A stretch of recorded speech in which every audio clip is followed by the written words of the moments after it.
Hey you guys, welcome to my channel, and in today's video, we're going to be talking about interviews. If you have not subscribed already, I would love for you to join. I do a lot of teaching vlogs. I teach 5th grade in Southern California. I'm in my 2nd year of teaching, and this is all teaching and education related with a little zest of lifestyle. You got this. Cheers. Right now, as I'm filming, it is prime time for teaching interviews. Really, with my experience in applying and getting hired, it has always been as early as February, as late as June, even July. I know teachers that were hired 3 days before the first day of school. So I would say prime time is spring, because a lot of times teachers are leaving, they need positions filled, they're flying positions. A lot of teachers are switching grade levels and schools, and then they figure out what they need, and then that's when they hire. So right now is prime time. In today's video, we will be discussing 21 interview questions that I have experienced myself, that I have found online, which I think are important questions, and I will be giving you sample answers and some non-examples of mistakes I have done during interviews. A little background on myself. The previous district I was in, it took me 3 interviews to get a job with them, but I was interviewing prematurely. I wasn't even done with my credential. But I really failed on one of those interviews. Another one prior, it was for a charter school. I didn't know it was a charter school. It was one of my very first interviews, and I totally bombed that one too, but I got the job. I just interviewed last year for my current district, and it was one of my best interviews I've ever done. I'm gonna have to do another job search next school year, so hopefully this video will help many teachers alike with interview questions that have been asked and just some answers that you can say. So while I'm asking these questions, I'm going to be answering them how I would answer them in an interview. Now, I will just give my biggest tips when you go in for your interview. A lot of my viewers are new to teaching or student teaching or in college to be a teacher. So I would just say, when you go in for your first interview, act as if it's not a big deal. I have found when you go into interviews and you're kind of just like, I got this, it's fine, it's not a big deal if I don't get it. It would be awesome if I did, but it's not the end of the world if I didn't. If you go in with that mentality, I believe it helps a lot with your confidence and your just like whole persona about yourself. So when I interview, I truly just try to be really relaxed and just think of it, it's just an interview, it's not a big deal. Like, it's gonna be fine. And from past experience, my last interview, the district person interviewing me he told me he goes straight off of personality and how you are, you know, like your personality. And of course, answers to support, but really just be relaxed. Don't stress out, it's gonna be okay. Now, a tip I would have is, in my last district, I had a teaching portfolio. I spent hours on it. They didn't care to look at it. They didn't want to look at it. And I even had a friend who did another portfolio for them. They didn't even look at it. So that was one district. One district didn't care to see a portfolio. When I applied to my next district, I am 100% going to have a portfolio. I don't have mine with me because I moved and I have no idea where it is, but I will be making a new one, and I think it's really important so you can pull up examples that you have done in your classroom or while you're student teaching. So I would absolutely have it. And be sure it's spell checked. My last interview I went on for my current job, I had a lot of work in there that I did in my credentialing program, and I misspelled something on a worksheet, and it was pointed out. So just make sure you have spell checked everything and it just makes sense. And my next tip, which is probably the most obvious and I'm not gonna spend a lot of time on it, is to dress professionally. I mean, that's odd. I think everyone knows this, but I have to say it just in case you don't. What I typically like to wear are black slacks, cute shoes. I like to wear a black shirt similar to what I'm wearing now. And if you're on a budget, let me show you a nice little jacket I found. I found this super nice jacket at Marshall's on clearance for $14. If you're in your last semester of college, I would be looking around finding some cute interview clothes because they really make you feel good, and the interviewer is absolutely looking at that. in my opinion. One of my professors is like a really high up in the district office. I think he's the superintendent actually. And he straight up said like, dress to impress. Dressing is very important. So I will pass that on to you. $14, super nice blazer. Beautiful. Another thing you need to do is you need to practice. You need to practice with yourself. You need to practice in front of the mirror. You need to practice in front of someone else, another human. You need to practice in front of your dogs, your cats. You need to practice. What I did, and I still have for my next interview, is I wrote out every question I found and I wrote sample answers for them. And I practiced reading my answers, but not reading them word for word, just making points. Because if you sound like a manuscript, you're just reading something off, that's not genuine. And more times than not, education is a very genuine, especially teaching is a very genuine career field. So if you're sounding like a robot, you're probably not gonna get the job. So just be yourself. Be yourself, be yourself, be yourself. So I'm answering these questions as a second to third year teacher. Now, if you're a student teaching, just take my answers and fit them into how your master teacher taught them. If you didn't see your master teacher doing these, be creative. If I was a teacher going into the profession for the first time, I would just constantly refer to what I did during my student teaching experience. I would say, during my student teaching experience, I did this in the classroom, I did this in the classroom, because you were teaching. It's just you weren't the master teacher. So I would constantly say I, first person. Say first person because it shows that you did the action and you know what you're doing. All right, so let's get into questions. I have all my notes here. I have 21 questions. Yes, that's just how the number turned out. And let's get into this. First question. Why do you want to be a teacher? Now that is such a loaded question. You really just gotta answer this for yourself. So I'm not gonna answer this question because it is truly why you wanna be a teacher. I personally will always bring up the relationships with the students. Really, it just goes with you and why you want to be. You went through all the schooling, you took all the exams. Really, why do you want to be a teacher? Question number 2, what is your teaching philosophy? I have been asked this question. To me, it goes hand in hand with the first question. Why do you want to be a teacher? What is your teaching philosophy? If you don't have a teaching philosophy, I would research one and I would put it on your resume. I would also put it in your teaching portfolio and you can quickly browse, refer back to your teaching portfolio. All right, question number 3. Why do you want to work for our school and district? Let me give you a non-example. And this happened to me. I'm not sure.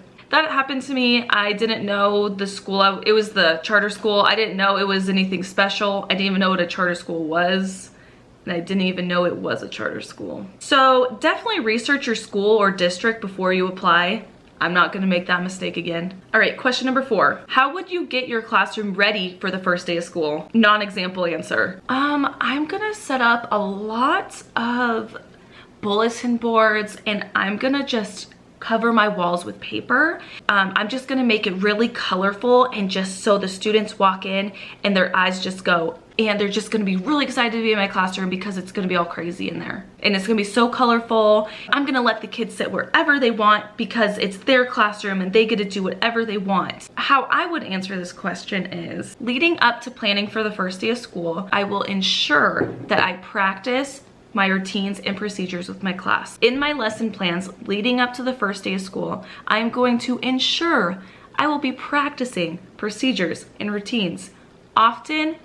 I'm also going to be planning incorporating a lot of icebreakers in the first few weeks of my classroom, just so students become familiar and they, loosen up a little bit and they feel more comfortable in the classroom, because that's how learning takes place. Learning takes place when students feel comfortable. And in order for that to happen, it's important on the first few days of school, weeks leading up and weeks prior, that students need to feel comfortable. Do that by establishing routines and procedures and icebreakers. So we're all on the same level, we have all the same expectations, and we are ready to learn. After about a month, we can start incorporating curriculum. I would even go as far as saying, I will ensure that each student has their own desk. I want my students to come in, have somewhere to sit, because I know when I was a student, if I didn't have somewhere to sit, I would be stressed out. I wouldn't feel welcomed. I want my students to walk in, have their place with their name tag, a pencil box, and a pencil, so they're ready to learn and they know that they're welcome here and they're in the right spot. For that question, I would just really drive home that you need to teach your rules and procedures and icebreakers to have students feel comfortable in your classroom. And I would also say students will not learn from someone or somewhere where they do not feel safe. All right, question number 5. How do you evaluate your students? Okay, non-example. Oh, I test them all the time. I test them every single Friday. Every single Friday is loaded with tests. I just test. I do a 60-question reading test followed by a 30-question long division math test, and we just test all day on Friday, and there's no time for fun. How I would answer this is, I would absolutely bring up the many different types of assessment. You have your formative assessment, which is your quick checks. You have your summative assessments, which is after a unit or a chapter, and you can even have your assessments through Kahoot, through quizzes. You can even have an assessment through a group project. So I would answer that as, depending on what we're learning and depending on what the objective is of the standard, that will determine what kind of assessment I will be giving. I like to give a lot of formative to make sure my students are on the right track during the lesson, projects with group work towards the end of a chapter, and of course a summative assessment when is necessary for benchmarks. I personally love to give a lot of explain why this answer is wrong kind of assessments, especially in math, error analysis. Give exit tickets for assessment. Now also, if I were you, and what I will continue to do is, when they ask how you will evaluate your students, I will always say, in the beginning of the lesson, reread the I can statement, lesson objective, or the learning intention. We always refer back to the learning objective that is always posted on the learning wall or the focus wall. This is huge in education right now. I've been in 2 different districts and they were huge on this, just always referring to the learning objective and putting the learning objective in kid-friendly terminology so they understand what they're learning. So they can refer, okay, did I master this? What are we learning? Why are we learning it? So I would always say, having the learning objective posted, having students read off of it in the beginning of the lesson, towards the end of the lesson, and referring to that objective while assessing students. All right, question number 6. What are your strengths as a teacher? This question is something that you need to answer for yourself. If you are interviewing, I'm assuming you student taught, I'm assuming you've been in the classroom.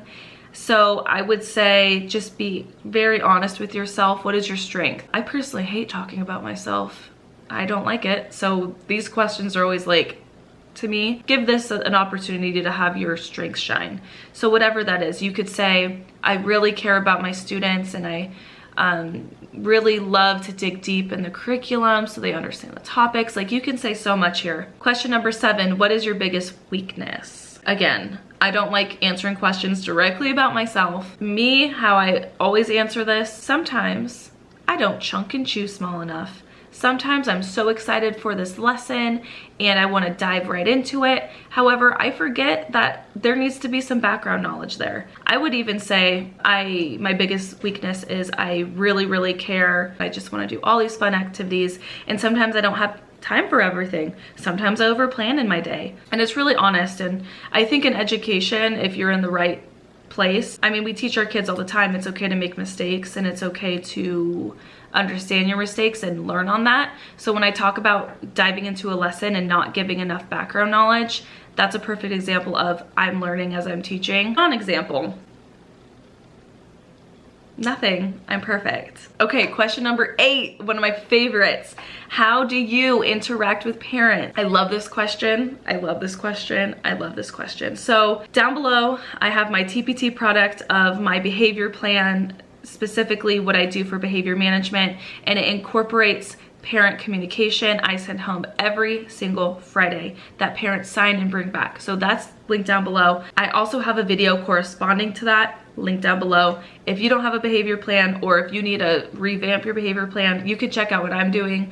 I personally like it a lot. Non-example. I just wait for them to come to me. I just wait for them to ask me how their kids are doing. I'm sure they're not busy at all. All right, so how I would answer this question is I would absolutely bring up in the beginning of the year, this is what I personally do. I send home a parent homework on the first day of school, asking for the parent to write me a little letter or write me a little note about their student, about their child and their own perspective, because I think that gives such huge input for me as a teacher. A lot of good experience doing that, and I've had a lot of parents appreciate that I do this.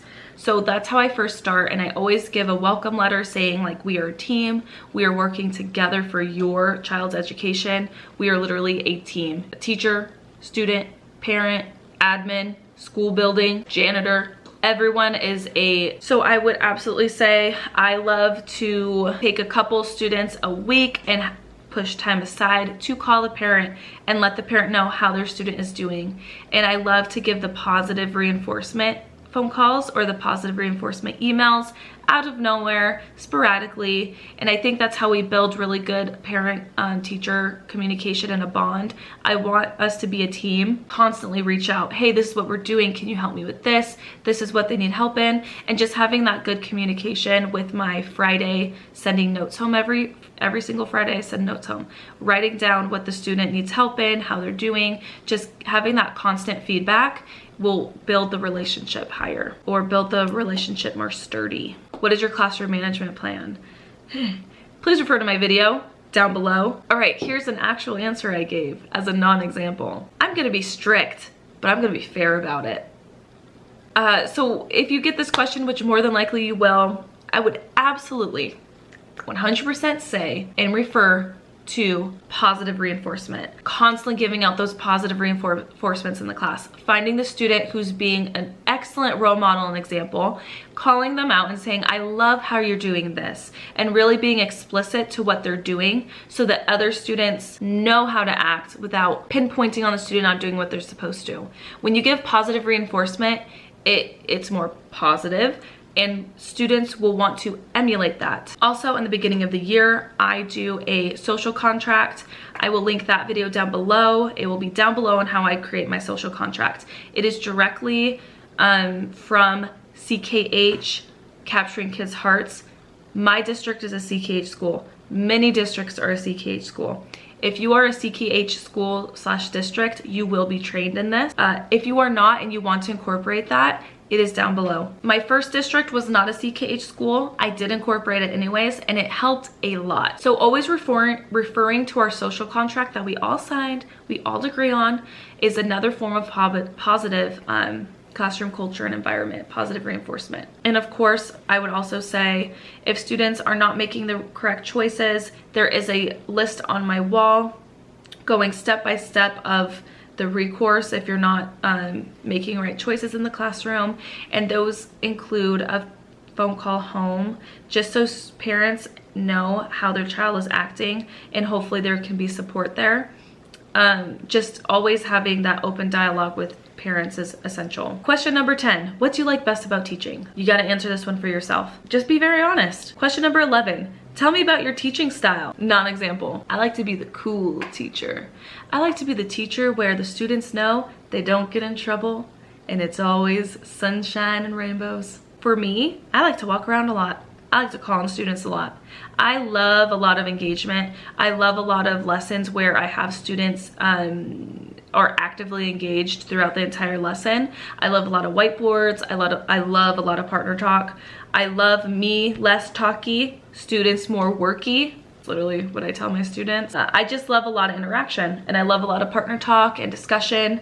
And in order for me to have that type of teaching style, just means I have to incorporate a lot of rules and expectations early on, especially with partner talk. It's really just your style, so go wild with that one. Okay, this question I have been asked and it kind of threw me for a loop. So it was, what book have you read recently to help you improve on being an educator? Number one thing I would say, and will continue to say, is Wong, First Days of School. Every single teacher has heard of that book.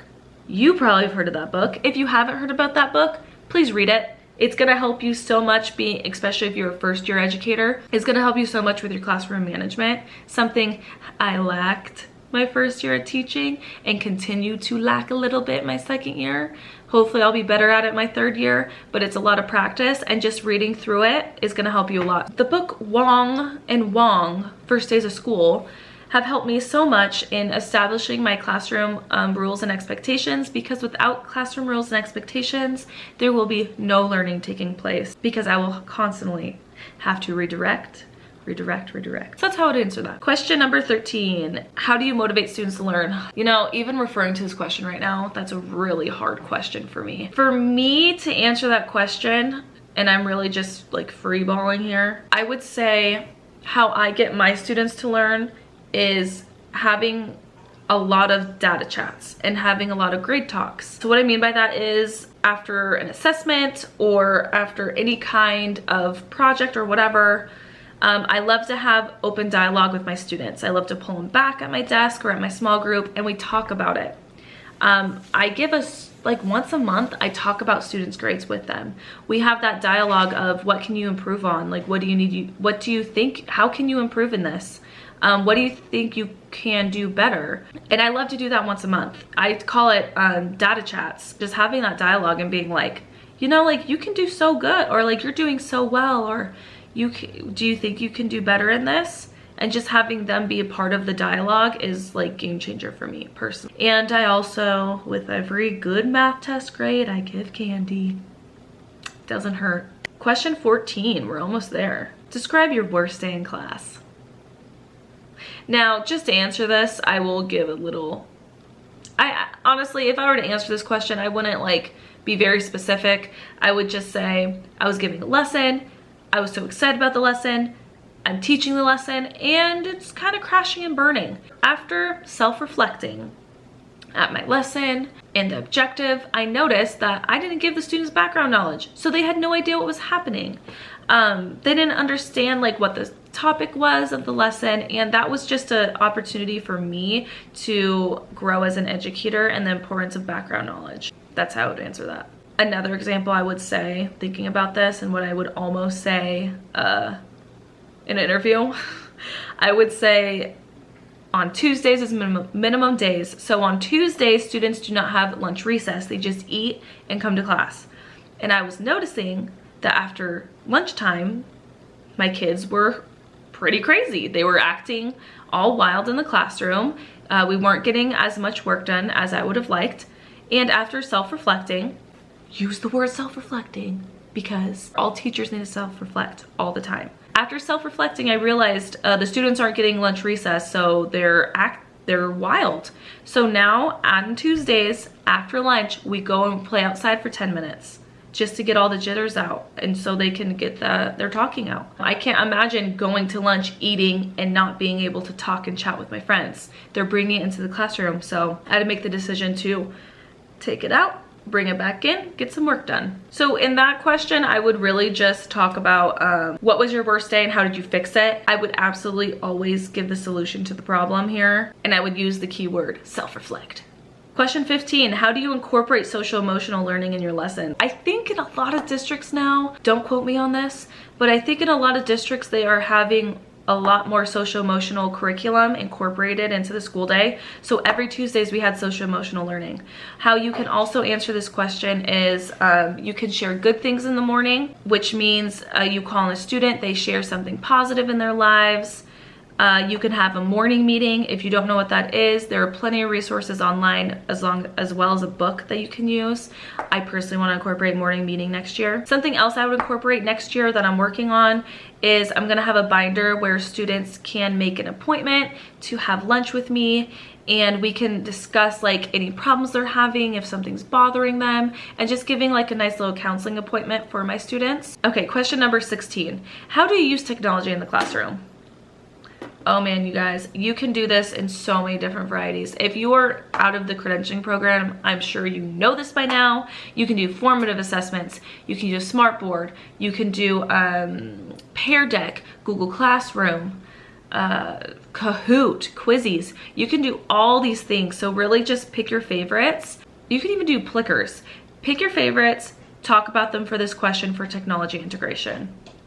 Another good one that I always talk about in interviews, because I've been on so many, is I love to incorporate that I have my students create a Google slide presentation and give a they create a Google slide presentation and they present it to the class, and I pull speaking and listening grades from that. They use technology to create their presentation. They can add like pictures and animations and make it their own, and you can make that on any topic. I love to do it before a break just to recap on what you learned in that semester, especially at the end of the school year. We do a whole presentation on like what they learned in the year, their favorite memories. You can also make your own math problems doing this. Students can create their own math problems. Students can work on it and answer it. You can do so many with this. Question number 17. How do you connect your lessons to real world? Okay, I would answer this as right before I'm starting a lesson, I always start my lesson with a hook. Now the hook could be anything. It could be about me, it could be about them, it could be about anything on TV. For example, I love to have a sit-down, stand-up, sit-down activity in the beginning for my hook. So for one of my lessons, we were learning about conservation and Teddy Roosevelt and his conservation efforts for the national parks. So I had students stand up if they have ever been to a national park. I had students raise their hand telling me what parks they've been to, telling the class. And I just use this example because that was my observation, but always connecting to something in their lives, your life, something that they can actually like hold on to and see. I always pull sports involved whenever I can too. Question 18, we're almost done. What are some methods you use for your checks for understanding? Now this is the specific type of how you check for understanding. Just to list off a couple, you can walk around checking the work. You can do whiteboard checks through test model or show me this, show me that. You can absolutely do partner talk. Now while students are using partner talk, you are walking around listening, you have a clipboard, you can make notes. You can do so many methods for checks for understanding. My favorite is partner talk and whiteboards, and of course equity sticks. This is a non-example. Well, at the end of a really hard math lesson, I allow my students to give me a thumbs up if they understand, sideways thumbs if they kind of understand, and a thumbs down if they don't understand, because I know my students are going to be 100% truthful and not care what their peers think about them. I had an admin tell me that's not a very good way of formative assessment, because students, you know, aren't really honest all the time because they care about what their peers think. So I would always do checks for understanding off what I hear and what I see off the students' work. All right, question number 19. What can you contribute to your school's PLC, Professional Learning Committee? Now, if you're a new teacher, more than likely you will have a PLC, and all that means is you come together as a grade level and you plan together, you look at assessments together, you figure out what you guys can improve on, all of this. You will be trained if you have not already. How I would answer this is, I love getting together with my colleagues, figuring out lesson ideas, because I may not be so strong in a subject, but my co-teacher can be, and we can come together and create a really good common assessment and just create really good lesson instruction and just be a really awesome team. Always analyzing the data, going off what the data says, and just catering to our students' needs. Obviously a non-example. Oh, I like to work alone. All right, and last question. Do you have any questions for me? So I always go in the interview with a pen and a notepad. Always, always, always, always. Because during this question, I always ask, now this could be like a no-no, but this is just what I do. I always say, if you were to walk into my classroom, what would you like to see? What would you want to see? Well, depending on their answer, it tells me a lot about the district, so I like to write that down. And hearing what they say just tells me what is most important for their district. So for example, I had a district tell me, oh, I love partner work. I love students who are sitting in groups and working together and using a lot of partner talk. So that tells me, okay, they like a lot of partner talk. I also always ask, what is the next step? Or what is the next step for me? Or something like that. Just when will I hear follow up? I always ask that. I have no shame. I need to know. Now that could be a no-no, but I just do it, so whatever. Okay, you guys, so there are 21 interview questions that you may be asked or that I have been asked, and hopefully this video was very helpful for you. Let me know if you guys got the job, if you're applying for a job and getting the job. I wish you guys luck. Don't stress. Like, really, think about all the positions open and all the schools. It's gonna be fine. Just don't stress. Walk into the interview feeling like a professional, feeling like $1,000,000, and you'll be fine. Don't stress about it. And of course, like, have proper etiquette. All right, you guys, if you like the video, please give me a thumbs up, leave me comments down below, and be sure to subscribe so you don't miss any future videos. And I'll catch you guys in my next one.